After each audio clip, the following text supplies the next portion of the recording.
Okay. Okay, can I ask you, sorry, to stay in the room and...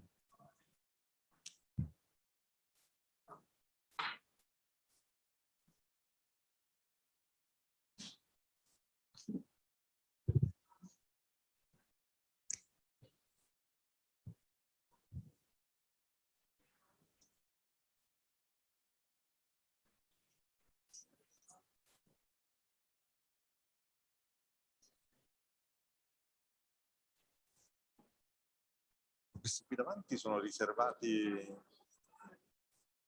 Ah, ok.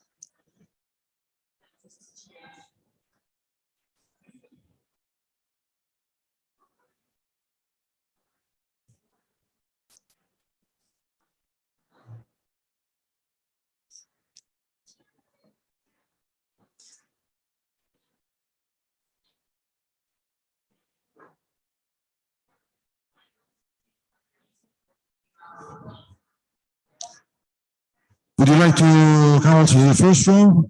A lot of empty seats. Yeah, you can use it.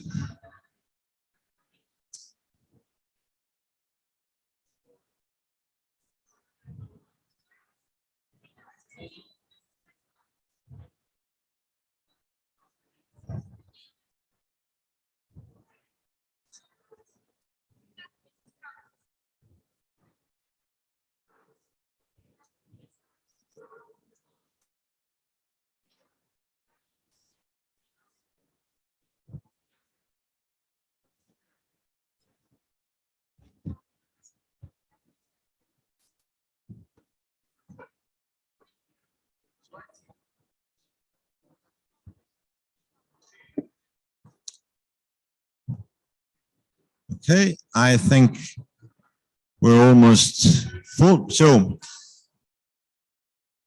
hello, everybody. Welcome to this afternoon session. And I'm really glad. And I would like to thank the Festival of Diplomacy for having invited us in this panel. And the topics of discussion, I think it's in a certain sense unique, at least for the Italian experience, where very often we listen experts talking and debating about analysis, comparing with research. And I think there is a lot of space to discuss in order to understand more and more in detail what really analysis is and what research is, and which are the differences, and the kind of product which is often resulting from these two different activities. We are glad to discuss about this topic with two experts. I'll have to, sorry, wear my glasses for the Dr. Wertheimer from the University of Tübingen and Dr. Lucio De Michele from the Ministry of Foreign Affairs, the Italian Ministry of Foreign Affairs. I'm Nicola Pedde, former defense analyst and now the director of a research center here in Rome. And I'm really glad to start this panel with just very few personal consideration and then leaving the floor to our experts. And one of my preliminary consideration is based on my personal experience. So the need to, let's say, learn how to become a researcher from one side or learn to become an analyst. It's a quite long and difficult path. We basically learn how to become researcher in the university well after usually our degrees, or when we start with a PhD program. And in terms of analysis, I think that at least here, one of the few possibilities of, let's say, acquiring, learning the techniques of the analysis is joining the public administration, in the defense, in the diplomacy, in the intelligence. So it's an extremely interesting field, still a lot of rooms for improvement in terms of the capacity of transferring this knowledge and capacity, but there are several elements that are fascinating on the side of this, let's say, let's call it a job, even if we are talking about most different jobs in different fields. And I would like to start discussing exactly this with our first guest, and discussing about the Cassandra project, which is, in my opinion, an extremely interesting project in the field of analysis. And without any further delay, I will ask Professor the floor I will leave the floor to you, and I will ask to discuss and to describe the project that would. Thank you. Would you like to stay on the podium or? Okay.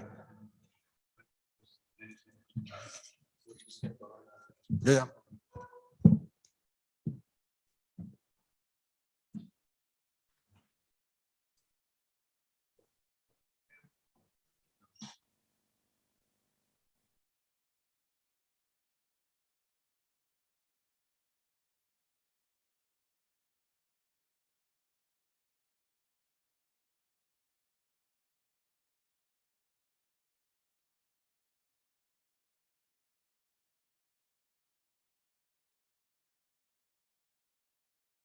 Come fenomeno, come metodo.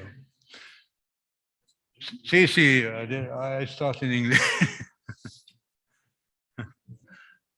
When I went to hear the name of Cassandra written there, of the Cassandra project for the first time, people in most cases tend to be very reluctant.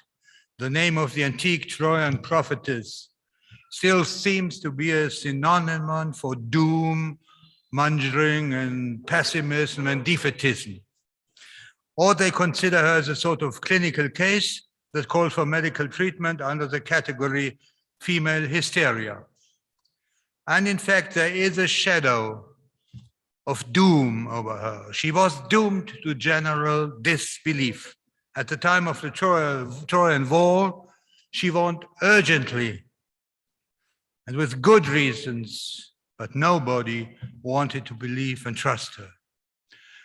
After the bitter experiences of Sarajevo, Rwanda, and Kabul, I'm inclined to say nothing or very little has changed since the old days. So if people ask me, where does this insight of the Cassandra project come from? I have to refer to the memory of these bloody events.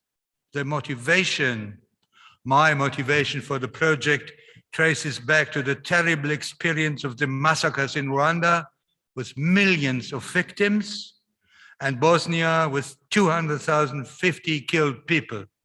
In both cases, UN and EU and other persons and institutions in charge reacted not, or they reacted too late and didn't believe in all the warnings. That's why I think we should now try to sharpen our senses for potentially menacing situations in order to be better prepared for a reaction in time. In time means before warlords or manipulators are in command. As every war is predicted or is prepared by words, it is in fact possible to be prepared in advance and to act and to perform in time. One just has to listen to what's really going on, what's going to be prepared.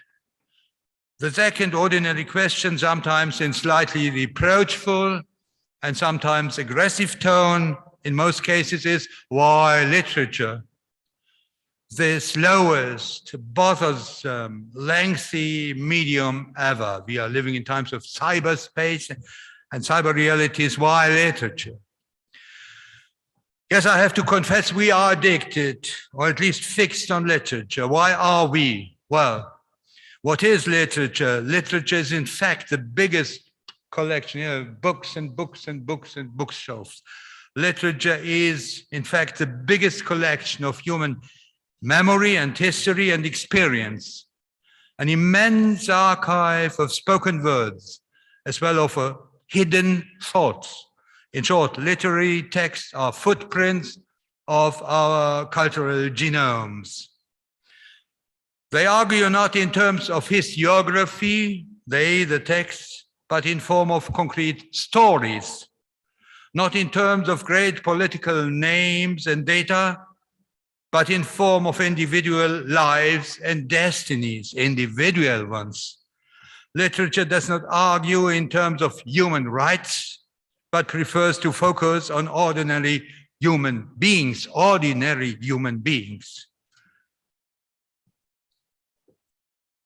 And is less interested in theoretical visions and utopias, but much more in everyday emotions. In short, it is very close to reality and simply to truth.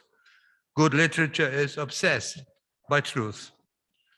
What kind of books do we prefer for the analysis process? Well, every book, every kind of book can be interesting and relevant. Trivial books, as well as serious ones, brand new ones, as well as classics, tendentious literature, art pour art literature, detective stories, whatever. More important than the type of book is our method, is a technique, I may even say it's the art of reading. We are less interested in the obvious content, but much more in the indirect or even hidden messages a text conveys to his or her readers. The signals and codes it communicates, the structures it reveals. We understand ourselves as a sort of archaeologists or forensic detectives. Our material, not bones and meat, but words, language, and text. In the age of digitalization and big data, some, and to be blunt, not few people, are doubtful whether the Cassandra project can be more effective in preserving peace. Let me just remember one item, one example, in order to demonstrate not the superiority, but the adequacy, the potential power of literature by means of a very basic or popular example. In 213, the political thriller Command of Authority by John Clancy precisely anticipated the occupation of Crimea by Russian military forces a year later.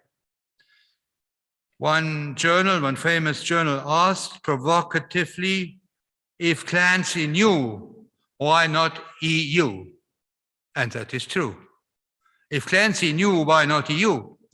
Or to give other examples, if already Bosnian author Ivo Andrić knew all about Bosnia in the beginning of the 20th century, and that it was and still is a highly explosive power lag, why not EU? If dozens of Afghan authors knew all about the extreme fragility of the system, how could one make people believe that a sudden withdrawal of troops would be able without serious consequences? Our Ministry of Foreign Affairs Maas convinced with a phrase that really tormented me. He said, it was difficult to predict this situation. Is it possible to make the gesture to be so stupid regarding the reality? I had my doubts, but I was surprised it is. We are almost drowning in immense quantities of informations and data, big ones, small ones. But obviously, we are not able or not willing to read, to understand, to contextualize, to interpret, to grasp them in the right way, and to coordinate our actions according to realities.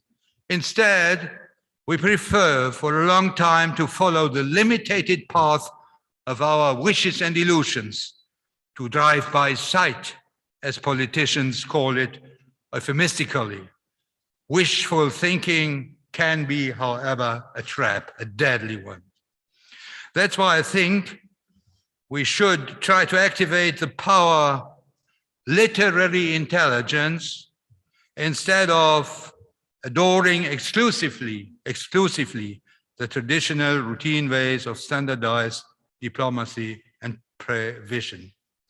Located in the area of cultural influence for strategic prevention of crisis and armed forces, the Cassandra approach complements existing foresight tools and prevention strategies. Since 2017, me and my team have been working on a prediction model based on the evaluation of qualitative data, it is literary text. We were supported, financially supported by the Ministry of Defense. You may ask why, but I don't know. They were the only ones that reacted immediately and had a certain feeling for literature and accepted it as a tool, as an important tool, because it can show conflict developments and the dynamics in the country over 3 or 5 years in advance, particularly in fragile states or states within geographical fracture zones. Literature analysis can be used to examine and to observe how peace processes and or latent escalation processes between conflict parties are going to develop. The study team uses model analysis to examine text and environment-based indicators such as text types, forms, genres, censorship, as well as reception patterns and reception radius of texts to assess conflict political intensity. The aim is to develop warning mechanisms, to identify warning mechanisms, to identify current thematic trends, discursive shifts, and potential violent dynamics. The goal is to identify risk potentials, I repeat myself, in the latency phases, some months or some years of a conflict at an early stage, and to forecast likely developments. I repeat, we are no futurists, no science fiction fans, no soothsayers. We, to be more precise, the authors, are just clairvoyant trackers, pathfinders of reality. We cannot anticipate at what time a bomb will explode, but we can say what will happen if it explodes, as we know the techniques, the inner tensions of the field, of the battlefield concerned. In conflict research, the latency phase refers to the process in which differences, different interests, including those between state and populations, political parties and populations, are increasingly perceived by people as contradictions. Literary texts capture and describe these shifts in perception, as well as the thematic and emotional rupture zones and tensions earlier than other media, because it is, I think, more sensitive, more precise, more devoted to reality than any other medium, thus enabling us a more complex picture of the causes of conflict and potential dynamics. Using various model analysis, the study team explores patterns of how violent conflicts can be identified via text forms, accumulations of themes, patterns of reception, and how literature could affect networks, resource mobilization, and repertoires of action, all of which are central mechanisms for organizing collective action and political violence. So the focus of the study is not the aesthetic value of a text, but the question of its effect, intensity of reception, and radius of perception in society. Avoiding books, for example, and banning books, other books, can be one of the most important indicators. We localize internal hotspots, constructions of victims or enemies, divergent interpretations of reality, new frames of interpretation, and beginning radicalization of political parties, fictionalization with mythologization of reality, utopias, feedback phenomena between text and reality, etc. To minimize perceptual errors due to our outside perspectives, network with local authors and experts have been established. So-called parliament of authors was constructed and interrupted, of course, for several months by COVID. Anyway, in this way, it was possible, and it will be possible, I'm sure, to examine how the authors themselves explicate and evaluate the prognostic potential of their work, and how they assess region-specific environmental factors such as state funding in the cultural sector, changes in everyday language, maybe minimal changes, and language policy, or the emergence of a certain internal debate. The Cassandra method makes it possible not only to read the thoughts and feelings of people, but also to decipher, and what's for me the most important thing, to contextualize them, to give them sense, to tell what's meant with words, what's behind the words. Even, and especially those thoughts and feelings that don't really reveal themselves to the light, yet in long term lead to escalation and violence. So they are hidden but present. They are existing but not uttered. Our way of reading, once more, is a sort of pathological approach, heading for early detection of potentially pernicious developments. Just to sum up shortly, 5 basic issues of our approach. Within the framework of external action and strategic foresight, Cassandra and Parliament of Authors could fill the gap between quantitative, big data, and qualitative tools. At the same time, it could serve as a missing link between the world of politics and the world of culture, which is, in my opinion, absolutely necessary, between life sciences and humanities. Second point, unlike other systems of research, Cassandra, based on literature, including theater and film, focuses on the individual perspective. It describes personal life paths in detail.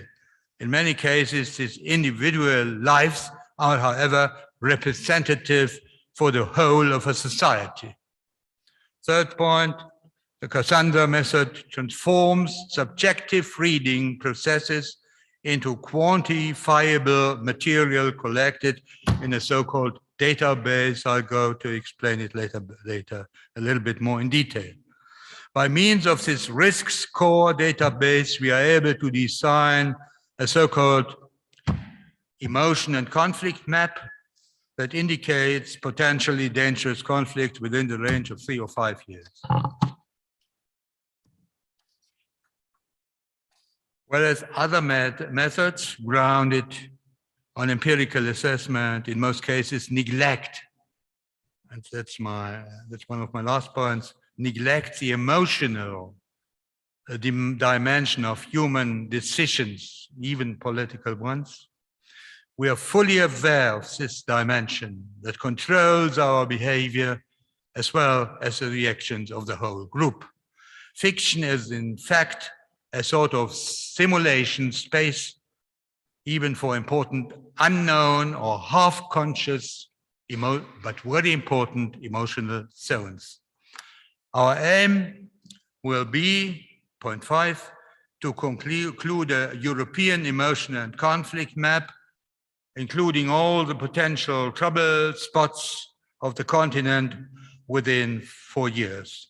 Mixed areas as well as internal or external borders are of particular interest regarding the imminent collapse of the complete line of countries torn between two systems, Estland, Estia, Latvia, Lithuania, Belarus, Ukraine, Moldavia, Poland, as well as other potential risk scenarios. Take, for instance, the Mediterranean Sea and the outer borders, external borders. We are convicted that the true problems of the future development or failure of the whole European project is situated at the margins and fringes of the continent. If the European Council and its Commission are not able or willing to reinterpret and to treat the Balkan area as well as the Eastern Europe and the Mediterranean Sea in a far more flexible and more sophisticated way, the next conflicts are just matters of months. Well, I propose to conclude the first part of my presentation. I was asked to divide it in 2 parts.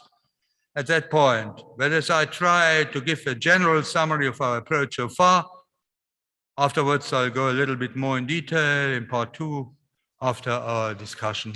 Now, thank you very much for your patience.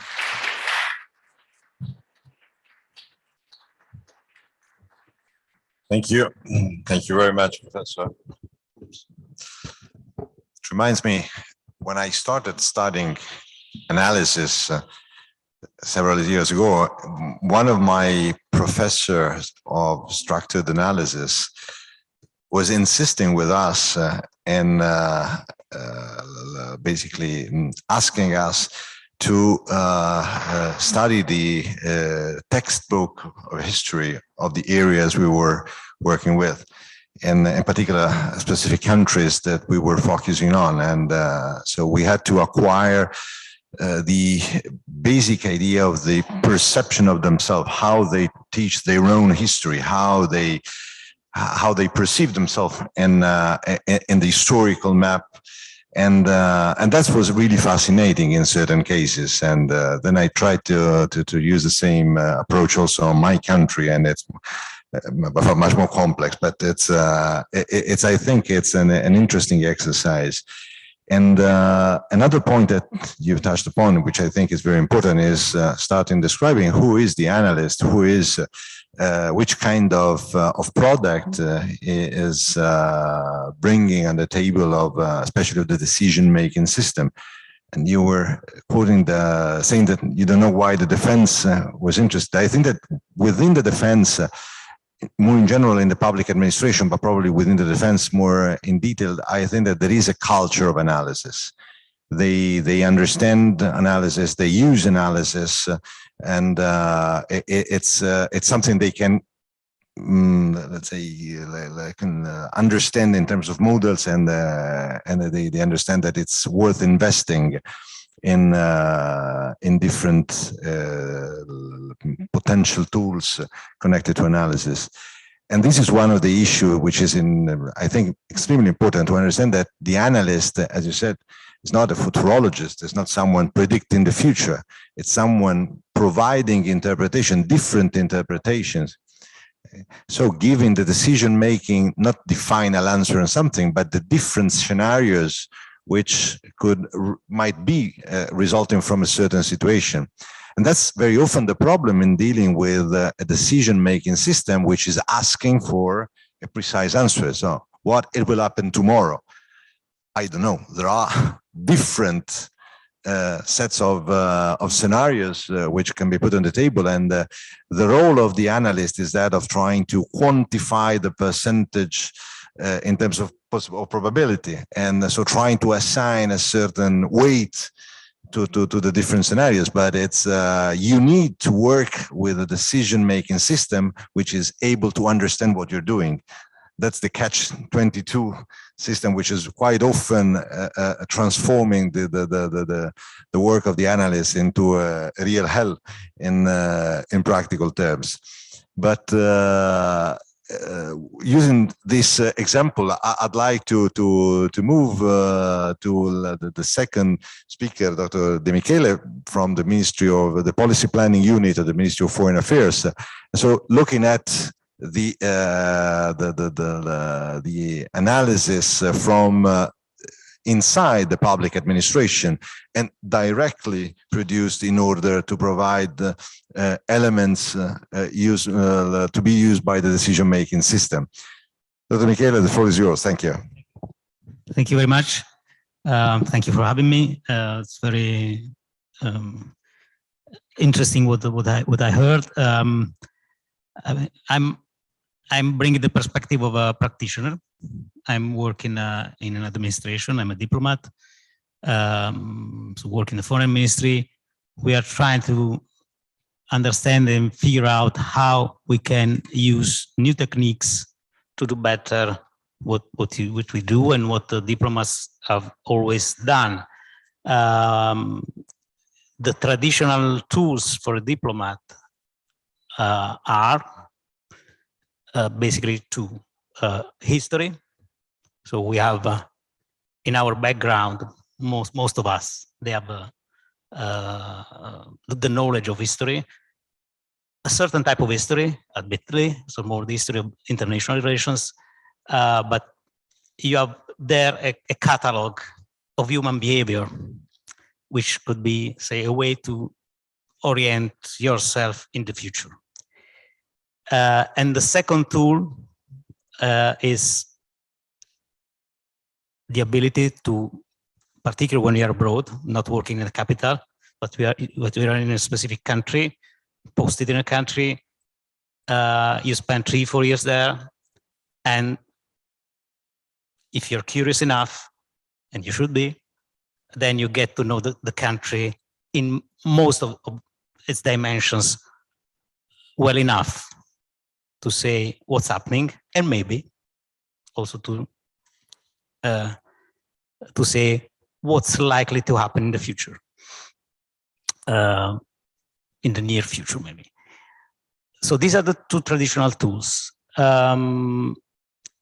There's a feeling that it's no longer enough. At least you need to connect with what's the discussion around you, and the foresight element, the foresight activity is something that many foreign ministries now are looking into. It is prompted, as Professor Wertheimer was saying, by all the big data issue, the artificial intelligence, new technologies. That's prompting a reflection on how you can use this to a very, very old traditional activity, such as diplomacy, which is already a challenge, as you may understand. So that's by way of introduction. I wanted just to comment on a couple of things that, from this perspective, a couple of things that Professor Wertheimer was saying in his presentation, this first part of the presentation, extrapolating two concepts. One is tracking, if I understood. So you're a tracker, so you're not a futurologist. You don't want to predict the future. Certainly, you don't want to predict the exact future, which is something in certain areas,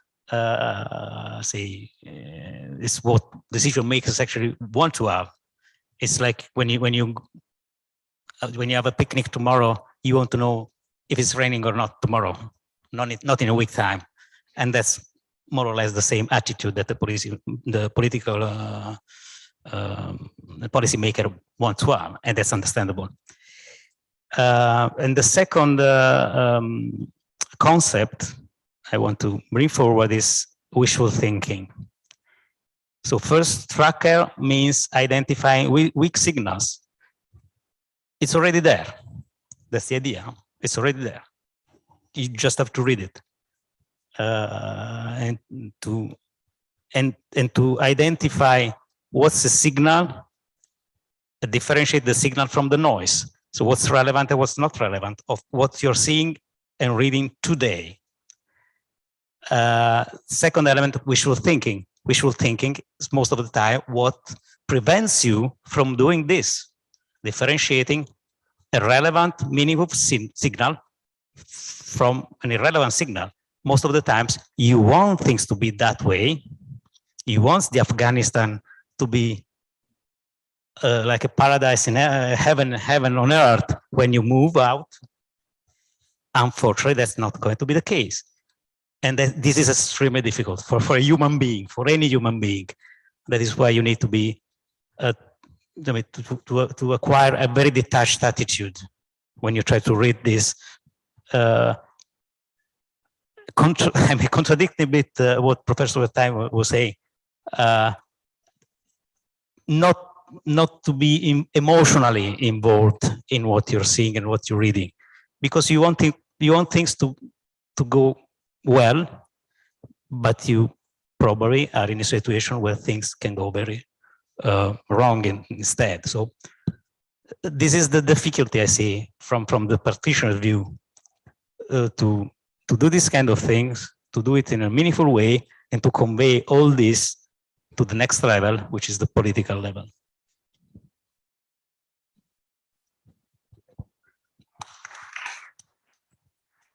Just commenting, I was not. Thank you very much. And you've introduced one of the very important factors in the concept of analysis, time constraints. So there are different kind of products coming out from analysis. There is strategic analysis or long-term analysis in order to understand what it could be, the evolution of a scenario in 10 years' time, 15 years' time. And well, this is not easy, but it's let's say the kind of pressure, the kind of constraints connected to long-time scenarios are certainly not those of the analyst involved, for example, in managing, let's say, military operation, where a president or a prime minister had to decide in 3 hours if launching or not launching a certain kind of operations, connected with responsibilities and, of course, the risk of putting soldiers or other people on the ground at risk. And of course, in these kind of activities, the capacity of analysis and the capacity of producing, let's say, something which is practically and potentially usable by the decision-making system in a very short period of time means having a capacity of summarizing certain principles and trying to avoid certain kind of typical mistake of this job. Like, for example, one of the biggest, in my opinion, is the cultural or ideological bias. So the capacity of influence of the same analyst on the data he is managing, and the capacity of falling into the trap of huge mistakes just because there is a cultural bias that it's based on an idea, an historical, political, or personal ideas linked to a cultural vision or an ideological vision which is detached from the one we are required to provide an answer or to provide a solution. So several elements are affecting this, and I think that you had at least a glimpse of the complexity of the system. But I would like now to leave the floor to you and to see if there are questions or comments. But first, please.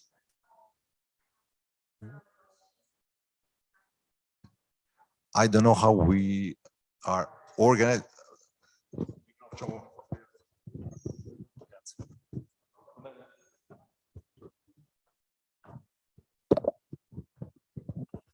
Thank you very much for information, for being here. My name is Fokina Ebelina. I'm coming from Russia.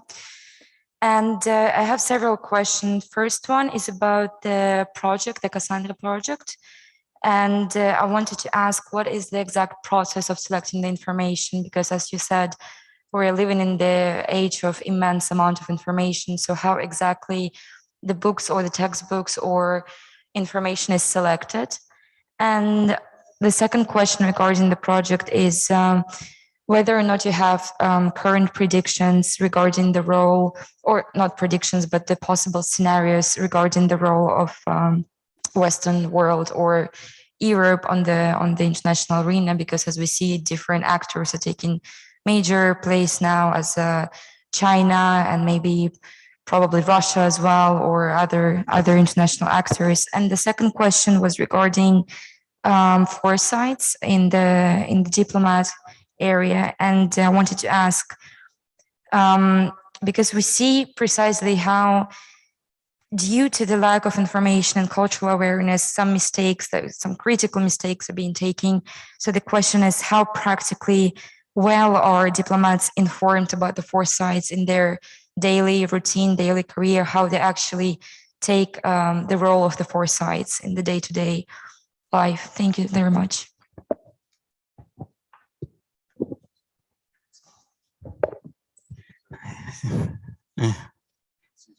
Any other questions?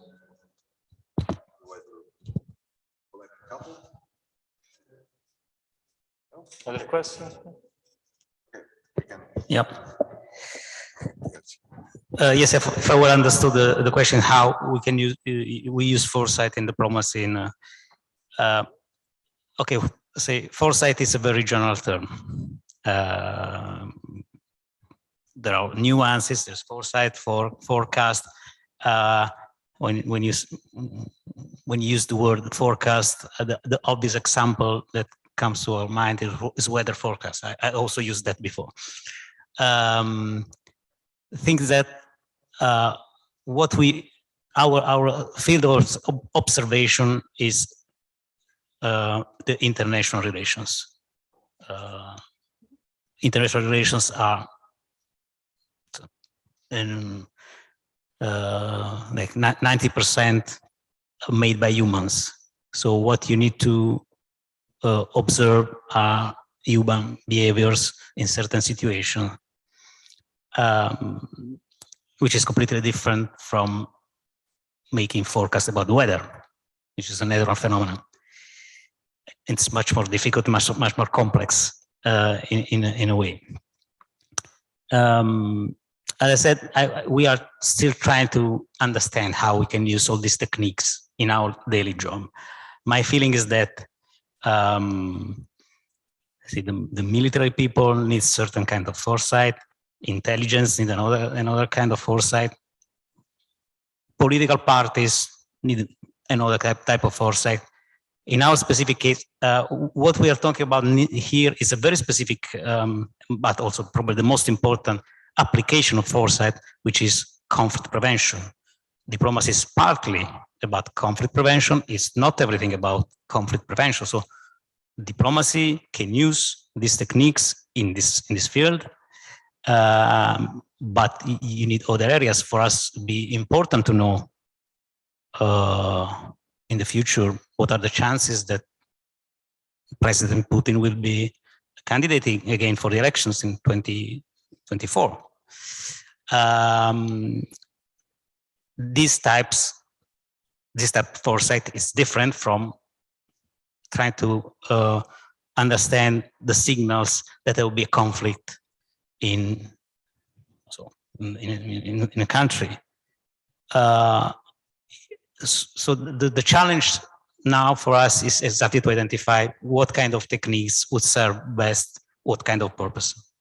It's very generic as an answer, but it's the best I can do now. If I may try to answer your questions in a little bit indirect way. because both questions are very sophisticated. We always try, whenever we have to analyze a certain region, a certain conflict, to do it based on the dialogue with the other party, with the other half. We would never dare to communicate our impression of their feelings, but we would try to coordinate both attempts. That's what you mentioned. It's not so interesting to project our images to their lives, but if we really want to succeed, we have to combine, we have to dialogize both positions. So collaboration will be the basic element. And I was a little bit surprised that the military forces accepted this procedure completely. They hadn't any objections against it. They seemed, I'm prudent, they seemed to like and to accept it and to be very interested. The only weak point, the weakest point of our problem, that's what you mentioned, is the gap between information and action. And I think that's the weakest point of the whole democratic system. We are over-informed, but in 3 or 4 hours, you mentioned it, it's hard to decide. But I think it's as hard not to decide. And in the last years, we made the bitter experience that the role of not being active is as dangerous as to decide potentially in the wrong way. You never know, but you simply have to decide. Otherwise, the totalitarians will always be at the first position and to give a prospect of what's happening on, and we stay in the position of reacting, only reacting, and in most cases, too late. But perhaps my second part, I was allowed by the council, they gave me 7 additional minutes to explain the project a little bit in detail. Perhaps it will get more clearer if I do this now, and then let's discuss, yeah? Okay?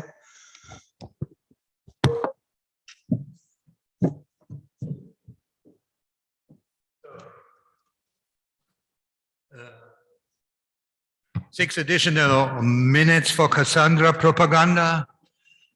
Of course, I understand it sounds a little bit paradoxical if somebody tries to fight against propaganda by means of propaganda. Let me try to explain what I mean. For 7 minutes, I have 7 points. Point 1, narratives against anti-narratives, or anti-narratives against narratives. In most cases, the organizers of cultural conflicts and wars succeed in communicating abstruse and sometimes, in most cases, deadly narratives far from any concrete reality. Imagine Hitler transformed completely integrated German Jews into vermin that should be and could be exterminated. He did it just by words. Just by words. There are no other secret forces. The family clan Akasu, in collaboration with different radio stations, discredited the Tutsi population in Rwanda as cockroaches and worms that must be eliminated. They did it by words. The words ended in blood of millions. War criminals, and I call them criminals, like Karadzic and Milosevic, strategically incited Serbs against Bosnians and other neighbors by the myth of Serbian superiority and dominance. It was just one step from neighborhood to genocide. Obviously, they found the right words. To be cynical, they found the right words, the key words. My question, our basic question, why don't we try to regain the sovereignty of airspace? I would call it superiorità aerea, airspace of language. Why not develop, together with experienced authors from the regions deeply familiar with the codes used there, why not develop powerful anti-narratives able to destroy hate speech? And now it's time for the first picture. Hate speech and historical nonsense. Just one picture which shows the principle. Next one.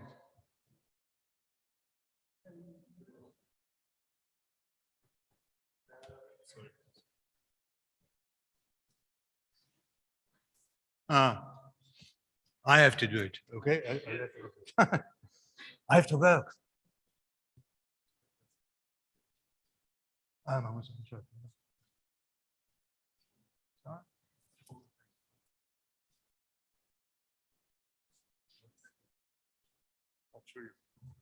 Right there.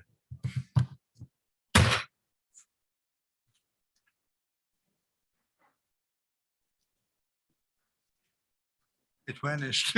It simply vanished. Magic. Magic.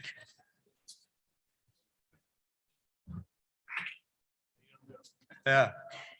That's not a literary, but in my opinion, absolutely interesting way of transforming fictive enemyship by just one glance into a contradictory narration. That's a Palestinian girl and a Jewish lover. But the basic provocation is, of course, these words. They are enemies. They can be declared as enemies, although they are friends and lovers, but it is possible. And it is still possible, as you all know. But this principle to destroy these false identities offered by the totalitarian manipulators might be one chance, in particular in times of digitalization and social media, to interrupt the procedure and to regain this sovereignty of airspace I mentioned. Second point, hybridity against cleanness. In most cases, I know, ideologies seduce people by offering simple solutions to complex situations. Unstable times thus get apparently clear answers. They seem to get clear answers. The promise of reduction of complexity seems to be an almost irresistible offer in critical moments. It creates the appearance of security, coherence, stability. In one of his stories, Building the Chinese Wall, Franz Kafka describes the situation in a almost, in my opinion, almost prototypical way. From the very beginning, the Great Wall was a monument of dysfunctionality, full of gaps and situated at a plain desert, separating nothing from nothing. And yet it worked and stimulated, created the feeling of togetherness.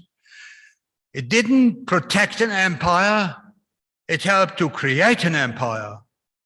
So what can we learn? Attack false realities that consist of lies, and Milosevic and Karadzic were master liars, consist of lies, false symbols, and crooked mythologies. Try to make people more resilient, vaccinate them against the main totalitarian ideas of purity, and vaccinate them, if possible, in advance.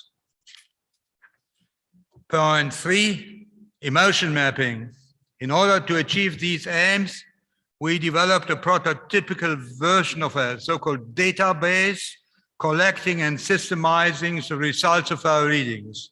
We developed dozens of categories that help us to create reliably data that can be transformed into an emotion and conflict map that makes the state of future trouble zones at first sight visible. One of my officers told me it must be so simple that even a general with 3 stars can understand it immediately. So it must be basic. And so we decided to take 3 colors, green, yellow, red, which indicate clearly what's going on and when a conflict is going to develop in a pernicious way. 4th point, the permanent observation of scenarios worldwide. Worldwide is a little bit exaggerated because we are a small group, and of course it's far beyond our reach to observe the whole world. But the method is developed and could be applied. I give you just two examples. Algeria, a novel like Boualem Sansa's 2048 is revealing in several respects in terms of content, because it reveals the weakest point of the system there. Meanwhile, the situation is going to escalate. Iraq is not history. Politicians are completely discredited, though we are one step in Algeria. We are one step. And that's now that's what I thought it's time to react.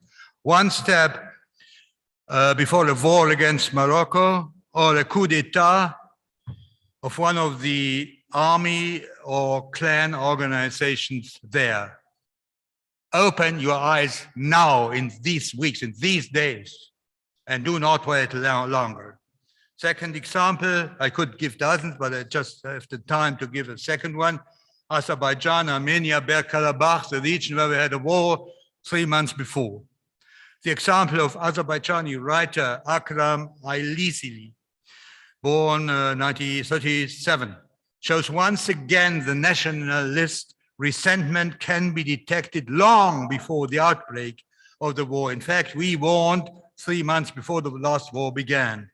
Of course, I'm tired to say that, of course, without any results, because the institutions are monstrous.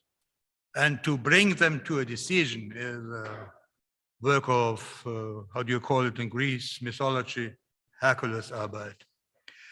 Ailizili, who was already one of his country's best-known writers in Soviet times, enjoyed great renown for decades for his novels and short stories. Most of them dealt only with rural everyday life, not completely political, but he showed the structures, he showed the life under the life of his home region near the Armenian border, until he published a new novel in 2012, The Stone Dreams.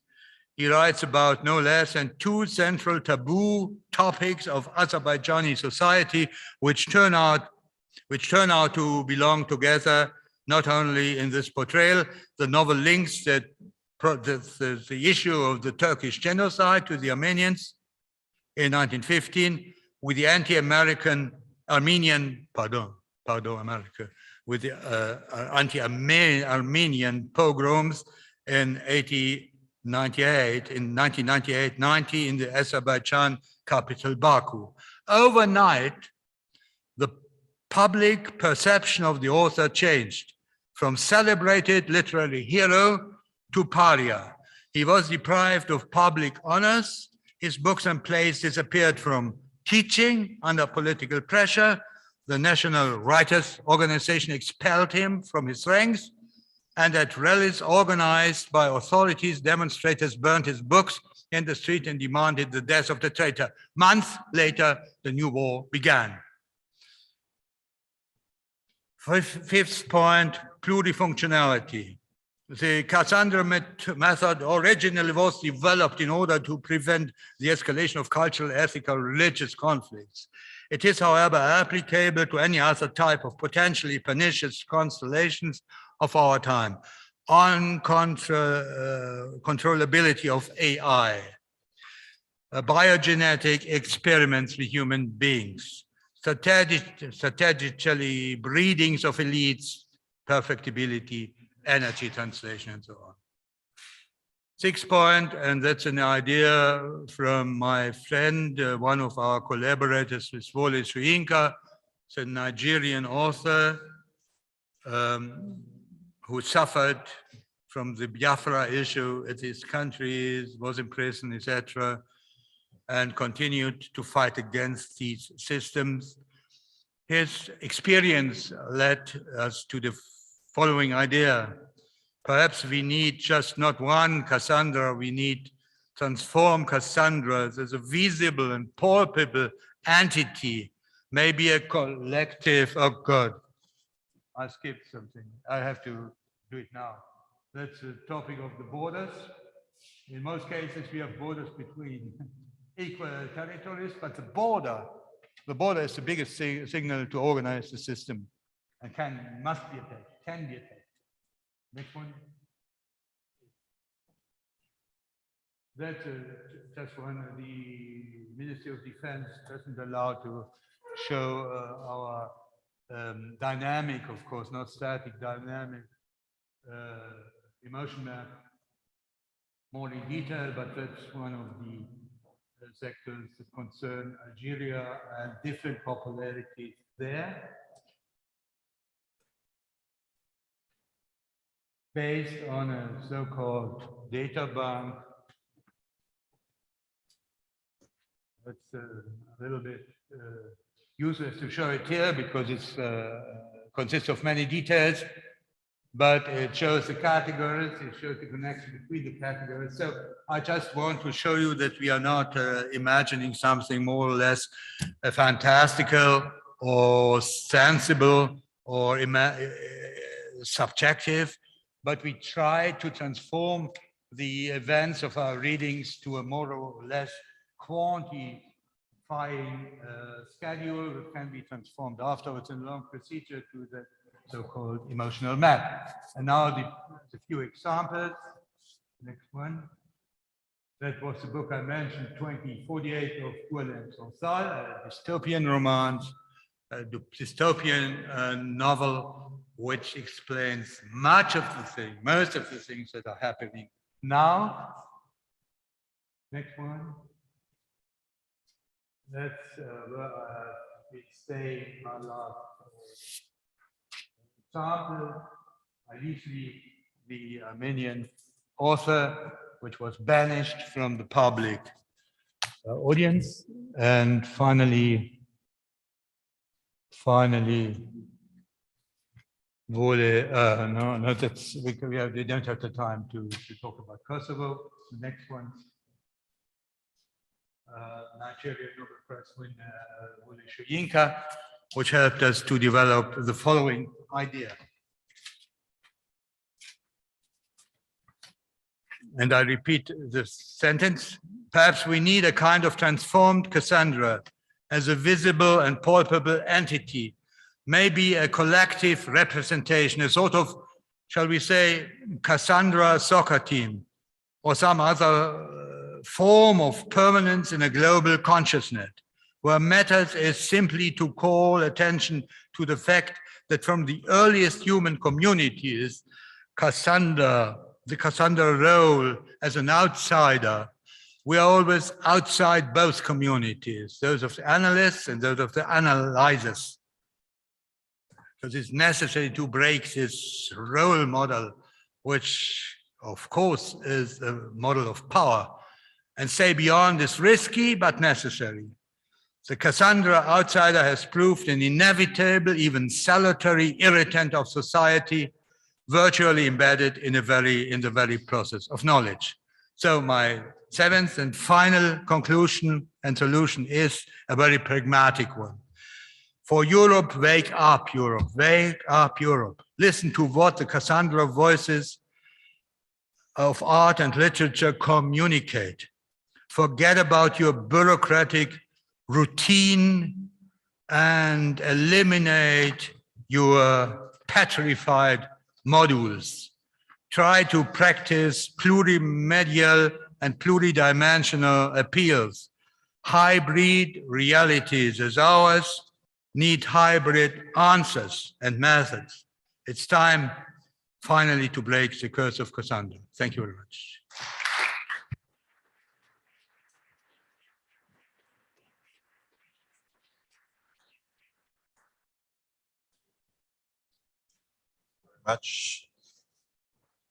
I'd like to add just a couple of very short comments in this. One is related to where do these techniques come from? And apart from the cycle of intelligence analysis, which is heavily relying on secret information, so it's a quite unique kind of analysis. The traditional analysis is mostly coming from techniques which have been developed in within the business analysis models of the food market.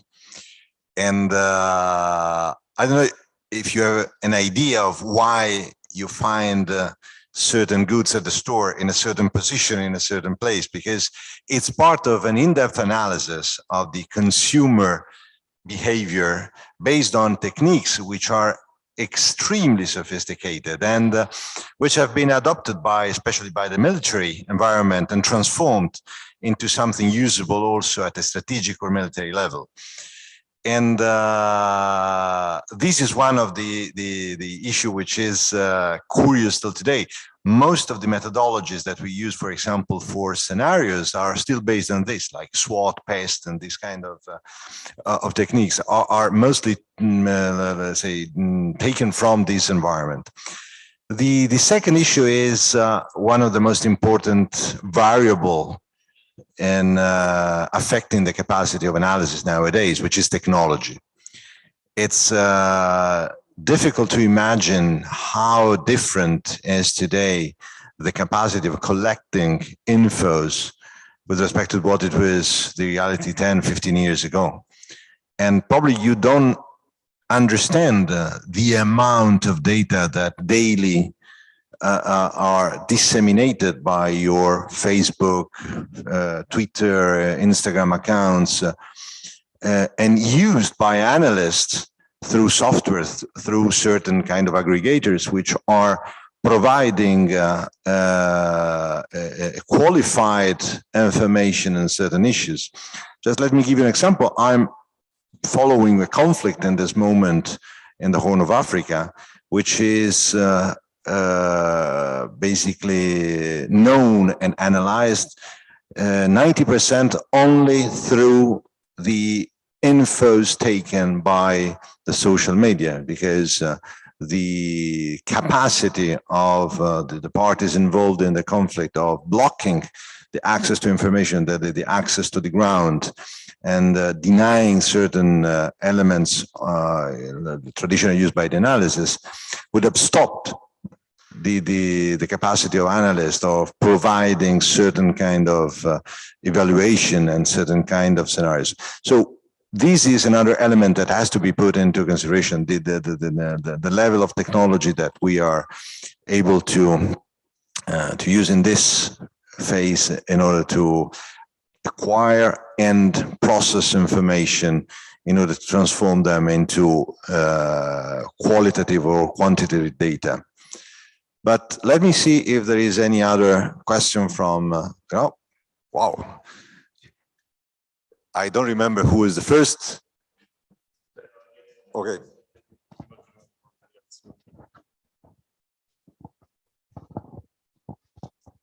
Thank you very much. My name is Beatriz. I'm a second-year student of global governance from Brazil.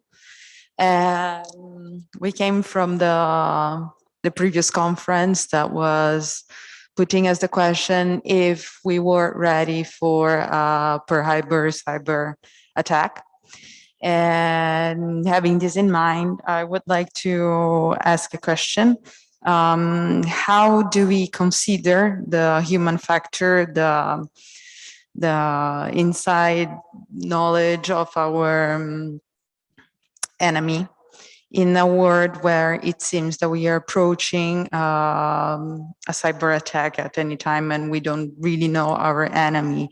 How do we behave towards this attack, and how do we consider also the unpredictability of those cyber attacks? Thank you.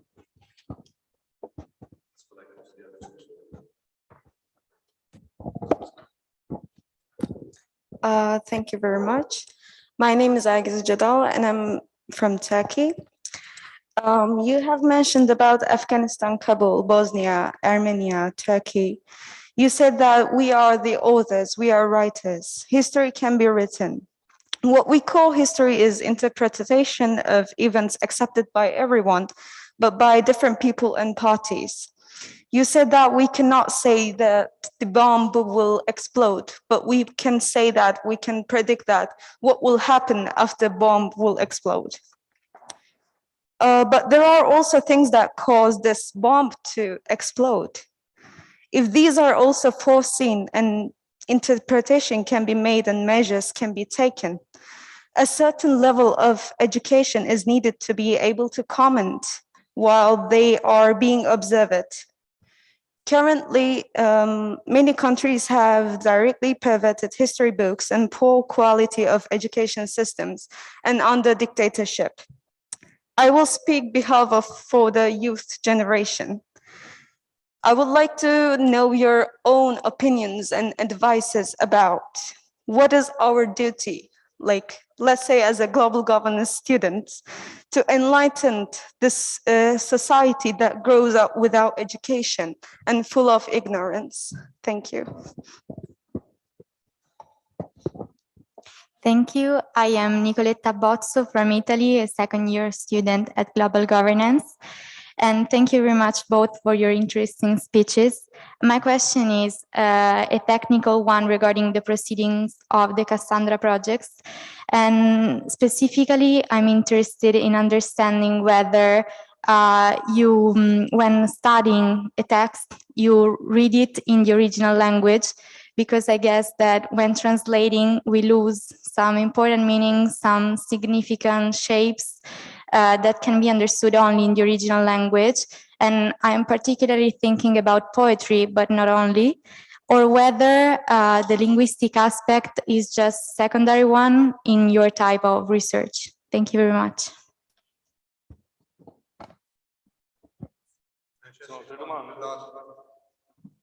Because we never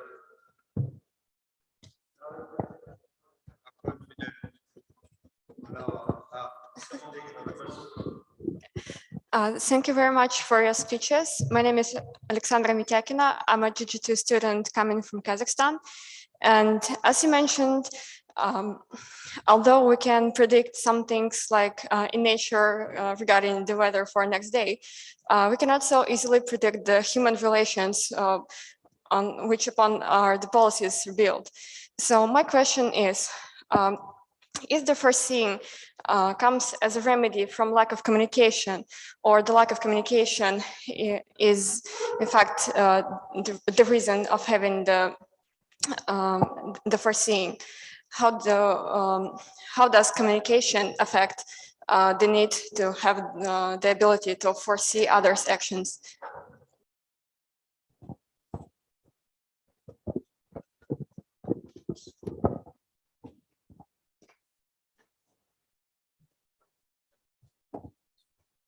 So I start answering.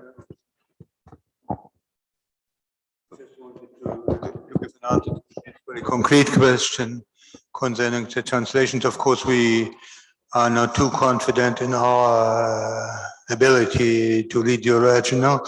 So that's why we are collaborating with these persons from the country speaking these languages.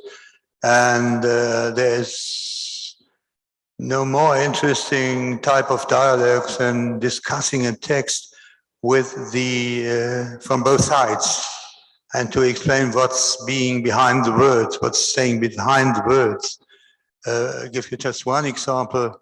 The bird of formula, a green bird, sounds rather poetical, but in Islamic code it means martyrs. And you have to know this, of course, that no big data in the world is able to provide now to decipher the context of a word, the semantics behind the semantics. That's what translation analysis, and literature could afford. We never, of course, had thought that we can replace the other tools or techniques, but we might be a not unimportant part of the whole scenario.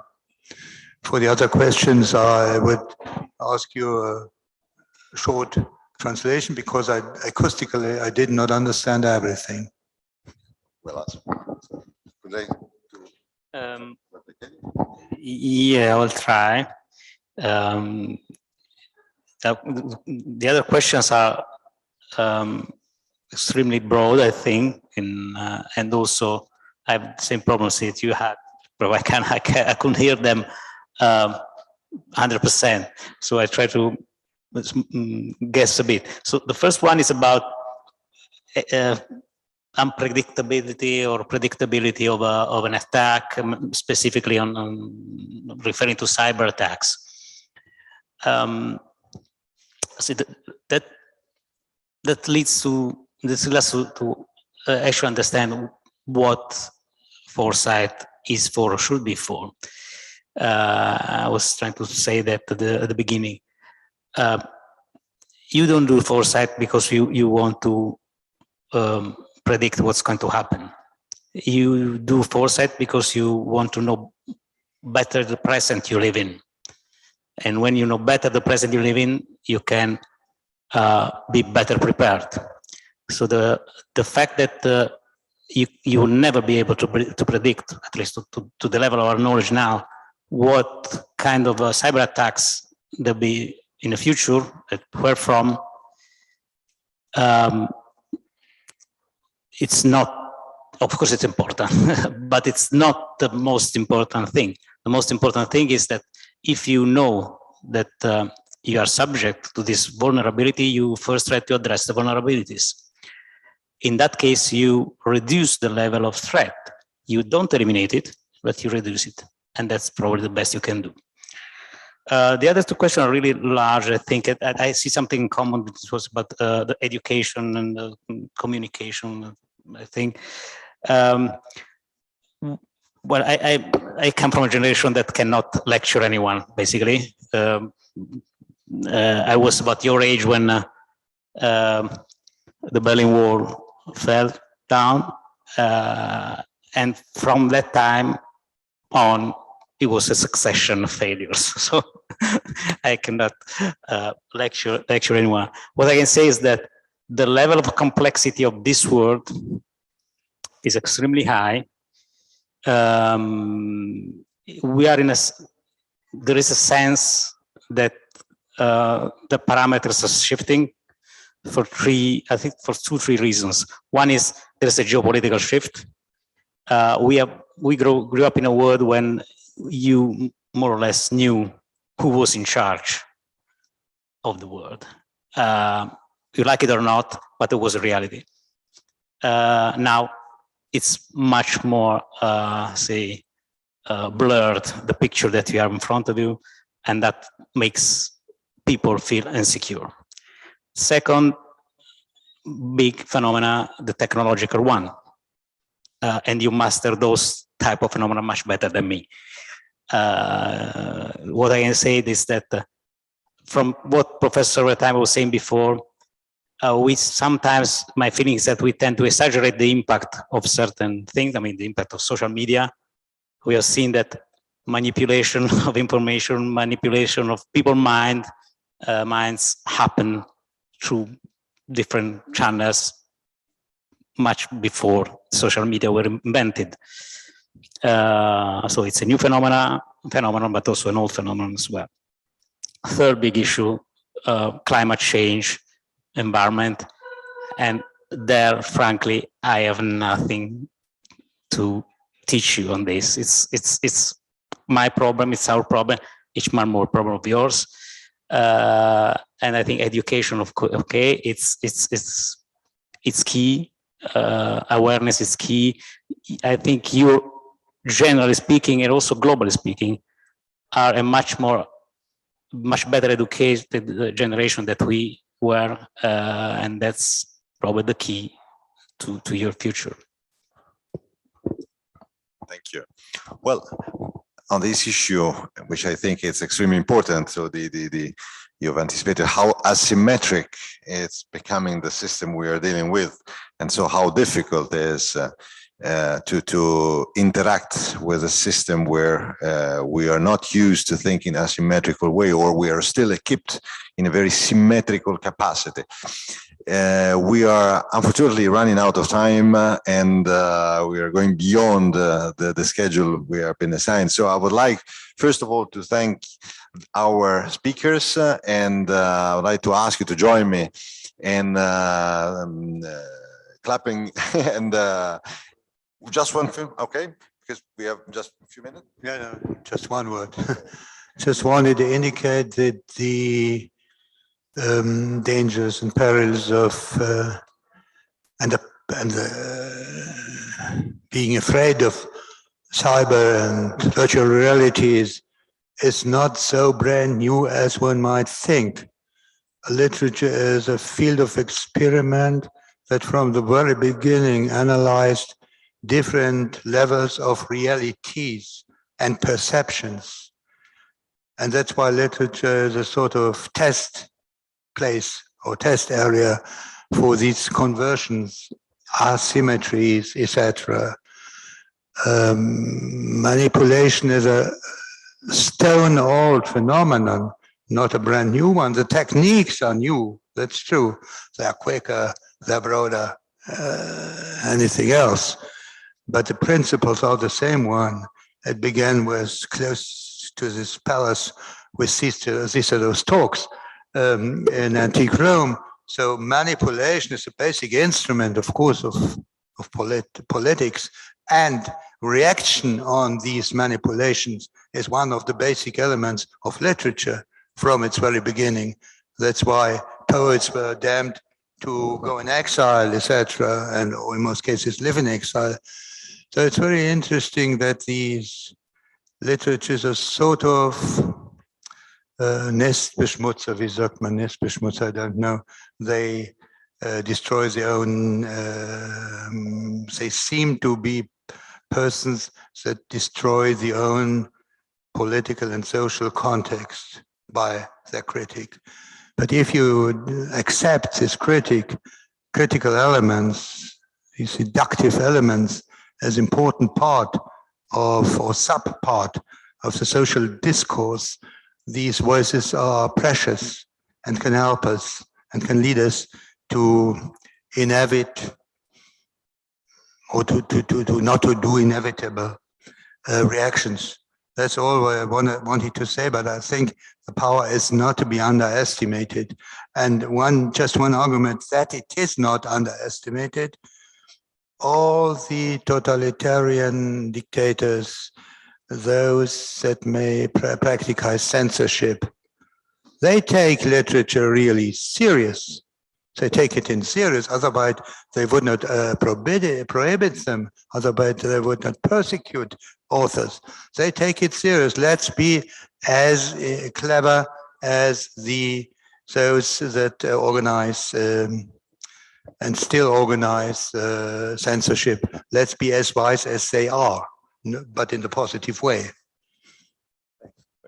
Well, thank you very much, Dr. Wertheimer, Dr. De Michele. Thank you very much. You've driven us into one of the most fascinating and complex fields, and I think it was a really interesting debate. I'd like to thank you all for joining us today, and in particular our speakers. Thank you very much.